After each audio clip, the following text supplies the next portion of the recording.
Sharing my 40 million downgrade plan. Basically, I'll break down how I'm going to retire with 40 million by using my house. I've helped over 60 families do this, and their plans can range from 2 to 5 million. But this time, I'm going to share how I'm personally doing this for myself all the way till I hit my $40 million goal. In 2015, me and my then boyfriend, as we were not married yet, started off our property investment with 300,000 of cash and CPF. So in 2016, we bought our first 3-bedder penthouse, a subsale unit at 1.2 million for our own stay. I know you are going to say so cheap. Now where can find? By that time, 1.2 million is not considered cheap, and their management fee for bigger unit, stamp duty, taxes, and bank interest rates. So I'm saying this from the buyer's perspective. But we still went ahead to place the 300,000 down payment for the unit because we have worked our finances and done all my research analysis on the potential appreciation for this property. So this is my calculated leap of faith for my first property. So in 2019, our own stay unit appreciated by 100,000. And on that year, we bought our second property, a 2+ study new launch in Whistler Grand at 1.016 million with my savings of 250,000. I know you're going to say so cheap again. But during that year, there was an announcement of new cooling measure to increase the stamp duty, and the loan to value has made it harder to get a loan, which actually slows down the property market. So at that time, there was a lot of uncertainties as property prices was hitting a new benchmark. But with a clear direction of my retirement plan, we went ahead with confidence. Because if I don't put my money in properties, I feel there's no other reliable way I can grow my money. Okay, so total invested in both properties was 550k. Then fast forward 3 years later, in 2022, Whistler Grand's valuation has increased by 250,000. And my own stay valuation has increased to 1.5 million, and our total portfolio value was at 2.767 million. I then sold Whistler Grand at 1.267 million, cashing out the profit of 250,000, getting back my 250,000 down payment and 20k of progressive installment paid during the 3 years, comes up to 520,000 cash on hand. Now in 2023, my portfolio is valued at 1.8 million for my own stay unit, and we managed to save very hard for another 300,000 over the past few years. For the past 7 years, this is where we have gotten to.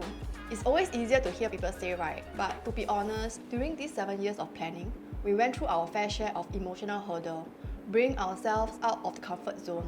And something that I learned from this experience is the importance of having the meaning, which is the intention of knowing the why, like why you want to do this, and then the courage and commitment to put it into action.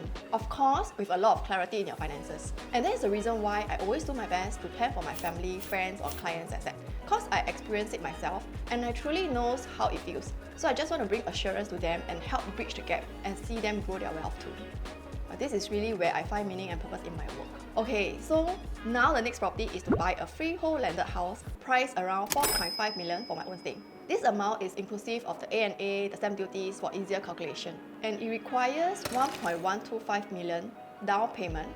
And because of the insufficient cash, I will be refinancing 400,000 from Flow Residence. So that leaves me with 95,000 of spare funds. And by the way, I'm just focusing on Singapore properties, which I'm very confident in. And my next goal is to sell Flow Residence within 2 to 3 years, around 2027. So previously, I took some money out, and minus off my outstanding loan, I will get back around 900,000 from Flow Residence, and I plan to buy my next property at around 3.5 million budget, and that make my portfolio value at 8.3 million. For the past 20 years, the annual appreciation for private condo is around 6%. And the property price index is always higher than the inflation rate, no matter how home prices fall. So I'm using a very conservative growth of 2.5% for calculation. So 21 years later, based on the 2.5% growth, my portfolio value for my properties would be 14.4 million, which I invested total of $2 million. And then I sell both the fully paid properties to cash out the 14.4 million. This final move made me 7.5 million profits. Then comes my downgrade property, which by then will roughly cost around $3 million, and the criteria is to be able to park a yacht beside the house. That's my husband's goal. And I will have a remaining 11.4 million cash to retire. So most people will ask me the question like, how you know it's a good move? So my answer is there any other move that I can make 7 million? Because this profit I made is rolled over by buying and selling properties. Otherwise, I really don't know how to save this amount with our salary. So now I'm going to tell you, I created a worst case scenario. in the event if both my properties don't make money. A safety net which is so unlikely to happen, just like the cost of goods today don't grow anymore. The coffee you drink today at $150 will still be $150 in 20 years time. So I sold both at cost price, which is $8 million, and the total rental collected for my rental house is $3.35 million, minus off the interest that is paid by the tenant.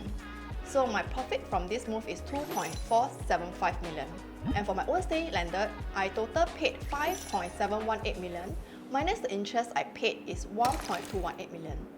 And I force saved $3.375 million with this property, and in the end, I only made $1 million. I did this worst case scenario. It's just to give you a concept of the power in forced savings.